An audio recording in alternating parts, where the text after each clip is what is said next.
प्रतिदिन में कौन सा समास है? इसमें आपका अव्ययी भाव समास है।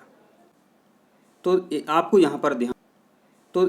यहाँ पर ध्यान रखना है, जब कोई शब्द दिया जाए प्रश्न में कि इसमें कौन सा समास है, तो उसमें आपको यदि प्रति लिखा हुआ मिल जाए, यथा लिखा हुआ मिल जाए, तो आपको अव्ययी भाव समास सही टिक करना है। समझ गए आप बात? नभ नभ के नभ बीहग वृंद को पंक्ति में अलंकार है, तो इसमें आपका अनुप्रास अलंकार है। अनुप्रास अलंकार क्यों है? तो अनुप्रास अलंकार की परिभाषा है, जब किसी काव्य पंक्ति में शुरू का अक्षर एक जैसा हो, कैसा हो? एक जैसा हो, तो उस काव्य पंक्ति में अनुप्रास अलंकार होता है।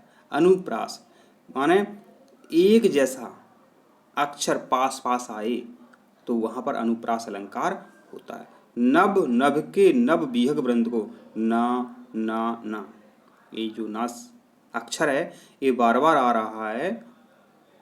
धुआंधार प्रपात किस नदी के जल के गिरने से बनता है? नर्मदा नदी के जल के गिरने से बनता है। तो धुआंधार जलप्रपात पूछा जाता है परीक्षा में कभी कभी। इसी प्रकार परीक्षा में भेड़ा घाट भी पूछा जाता है। क्या? भेड़ा घाट। भेड़ा घाट जलप्रपात किस नदी पर बनता है? नर्मदा नदी पर बनता है। अब जो भेड़ा घाट जलप्रपात है ये किस शहर के पास है? तो ये जबलपुर शहर के पास है, और जबलपुर शहर से ये 13 किलोमीटर की दूरी पर है भेड़ा घाट। आपकी किताब में भेड़ा घाट नाम से एक पाठ भी है, तो उस पाठ को लिखा था माखनलाल चतुर्वेदी जी ने। तो ये आपको यहाँ पर ध्यान रखना है। अब लौ नसानी अब ना नसे हों, पंक्ति में रस है शांत रस। आत्मविश्वास पाठ गद्य की किस विधा में लिखा गया है?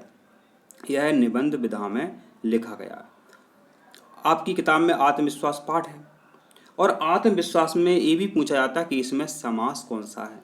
तो आत्मविश्वास में तत्पुरुष समास है। आत्मा पर विश्वास, आत्मा पर जब कभी पर आ जावे तो वहां पर तत्पुरुष समास होता है।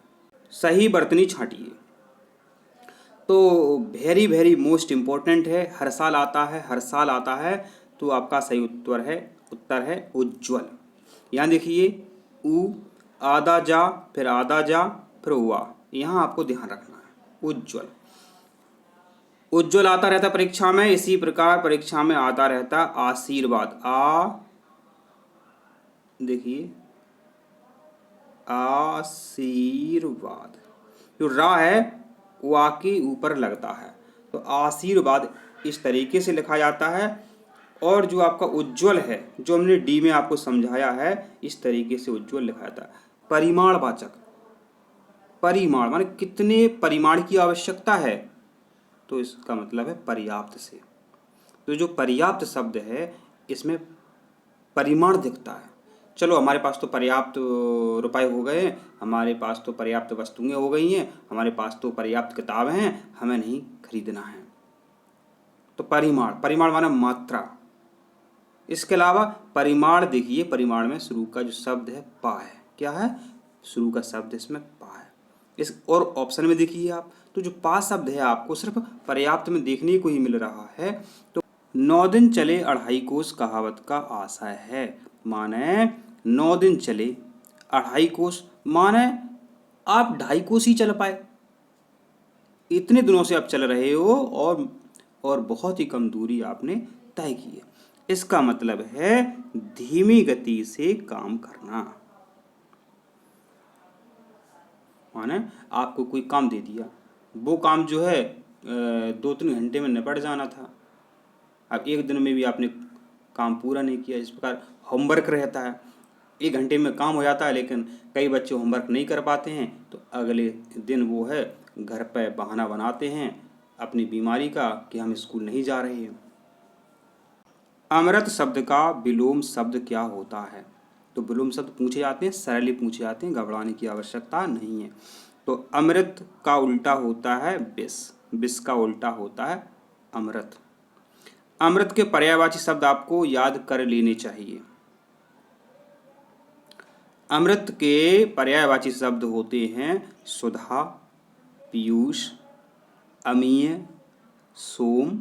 ये अमृत के पर्यायवाची शब्द हैं। मुक्त का चंदन घिस मेरे नंदन किस भाषा की लोकोक्ति है? तो यह ब्रज भाषा की लोकोक्ति है। पथ भूल न जाना पथिक कहीं, पथ में कांटे तो होंगे ही, किस कवि की रचना है? तो यह शिवमंगल सिंह सुमन जी की रचना है। Very important. निर्मल शब्द का सही संधि विच्छेद है, तो इसका सही उत्तर है आपका निहिधन मल। आपको यहाँ ध्यान क्या रखना है? आपको हमेशा ध्यान रखना है मेरे प्रिय बच्चों, यदि माँ के ऊपर या किसी भी वर्ण के ऊपर रा लगा मिल जाए और आपसे संधि विच्छेद पूछा जाए, तो जो रा है ये विसर्ग से बना हुआ रा है, ये विसर्ग से बना हुआ रा है। आपको यहाँ पर यह बात अच्छी से समझ लेनी है कि ऐसा शब्द कभी मिलेगा ऊपर रा मिले तो उसको आपको विसर्ग बना देना है। वायु शब्द का पर्यायवाची शब्द नहीं है, यहाँ आपको ध्यान रखना है, पूछा है नहीं है। तो वायु शब्द का पर्यायवाची शब्द नहीं है अनल। बहुत इंपॉर्टेंट, वेरी मोस्ट इंपॉर्टेंट, हर साल परीक्षा में पूछा जाता है। याद कैसे रखोगे? वायु को हम पवन भी कहते हैं, तो पवन भी नाम होता है और अनिल भी नाम होता है, समीर भी नाम होता है। तो अनिल, पवन, समीर, हवा, यह वायु के पर्यायवाची शब्द हैं। जो अनल शब्द है यह किसका पर्यायवाची है? तो जो अनल शब्द है ये आगे का पर्यायवाची है। बहुत मोस्ट इंपॉर्टेंट है। अनल शब्द है आगे का पर्यायवाची शब्द है। कैसे याद रखोगे कि आगे का पर्यायवाची अनल है? यदि आग लग जाती है तो बुझाने के लिए पानी की आवश्यकता होती है। पानी कहाँ मिलेगा? पानी नल से मिलेगा। तो आग का पर्यायवाची है अनल। तो इस तरीके से हम आपको बताते हैं कि आपको प्रश्न के आंसर याद रहें। गीता ईमानदार है और प्रतिभाशाली भी है। यह वाक्य है, कैसा वाक्य है? यह आपका संयुक्त वाक्य है। तो वाक्य जो होते हैं रचना के आधार पर, किसके आधार पर? रचना के आधार पर ये 3 प्रकार के होते हैं, साधारण, मिश्र और संयुक्त। अब कभी भी संयुक्त वाक्य आपसे पूछा जाए मेरे बच्चों, यदि कभी और शब्द मिल जाए लिखा हुआ प्रश्न में, तो आपको संयुक्त वाक्य उत्तर सही लगाना है। हमने कहा श्रुति ईमानदार है और बहुत अच्छी भी है, और शब्द आ गया तो ये संयुक्त वाक्य है। पटना शहर का पुराना नाम क्या है? इसका नाम है पाटलिपुत्र। नालंदा पूछा जाए कभी परीक्षा में, तो नालंदा कहाँ पर है ये पूछते हैं, तो नालंदा बिहार में है। ठीक है, पाटलिपुत्र भी बिहार में है, तो बिहार से संबंधित प्रश्न आपसे पूछे गए हैं। पटना क्या है? बिहार की राजधानी है। पटना बिहार की राजधानी है और प्राचीन समय में इसको पाटलिपुत्र कहते थे। यदि आपको इसका आंसर पता नहीं था पेपर में, पुराने पेपर का ये प्रश्न है, फिर मत कहना बताया नहीं। यह प्रश्न ऐसा प्रश्न हर साल आता है कि तत्सम शब्द क्या है? तो यह बना है आपका तत्सम शब्द। तत् से, किससे? तत् और प्लस सम से मिलके ये बनता है तत्सम। माने संस्कृत से आया शब्द, संस्कृत में जैसा शब्द लिखा है उसी के समान शब्द जो आपको मिले पेपर में, संस्कृत की किताब से उठाया हुआ शब्द आपको पेपर में मिले, वो तत्सम शब्द है। अब तत्सम शब्द इस प्रश्न में कौन सा है वो आपसे पूछा है, तो इसका आंसर है प्रस्ताव। आंसर कैसे याद रखोगे? सबसे बड़ी बात तो यही है, और आप चाहते हैं कि इस सर के वीडियो देखें, उससे पता चल जाए, तो हम अगले वीडियो में इसका आंसर आपको ऐसी हम आपको जानकारी देंगे, ऐसा फार्मूला देंगे कि कम से कम 1000 तत्सम शब्द अलग और एक बात जो हम आपको बताएंगे वो बात अलग, उससे आप पूरे तत्सम शब्द के आंसर दे सकते हैं। अग्रज शब्द का विलोम शब्द बताइए। तो अग्रज का विलोम शब्द होता है अनुज। अग्रज माने बड़े भैया, अनुज माने छोटे भैया। किसी किसी का नाम भी होता है अनुज, माने छोटा बालक किसी घर में होता है, दूसरे नंबर का, तीसरे नंबर का, तो उसको अनुज बोल देते हैं अपन। तो अग्रज का विलोम शब्द है अनुज। कवि शब्द का सही स्त्रीलिंग रूप है। मतलब यदि कोई महिला कवि है, पुरुष कवि होते हैं तो उन्हें तो हम कवि पुकारते हैं, कवि के नाम से पुकारते हैं। लेकिन कोई महिला है और कविताओं की रचना करती है तो उस महिला कवि को हम एक शब्द में कह सकते हैं कवयित्री।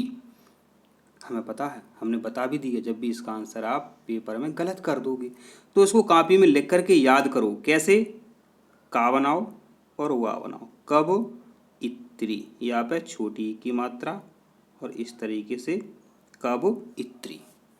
इसी प्रकार आशीर्वाद लिखना सीखो। इसी प्रकार उज्ज्वल लिखना सीखो। राकेश शब्द में कौन सी संधि है? राकेश शब्द में आपकी गुण संधि है। इस प्रश्न का आंसर आप गलत कर दोगे, पता है हमें। तो इतनी बेहतरीन ट्रिक्स हम आपको बताने वाले हैं कि इस प्रश्न का आंसर आज के बाद आपसे कभी गलत नहीं होगा। यदि पेपर में कोई शब्द आ जाए, जैसे कि यहाँ राकेश लिखा होगा, यदि एक ही मात्रा आपको मिले, क्या मिले?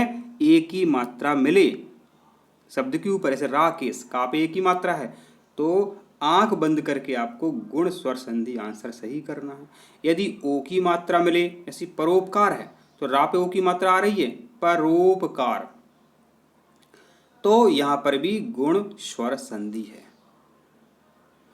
कुछ भी आपको याद नहीं करना, आपको एक ही और ओ की मात्रा याद करनी है। जिस शब्द पे एक ही ओ की मात्रा हो तो वहां हम आंख बंद करके गुण संधि आंसर सही लगा देंगे, गुण संधि वाला प्रश्न का आंसर सही कर देंगे।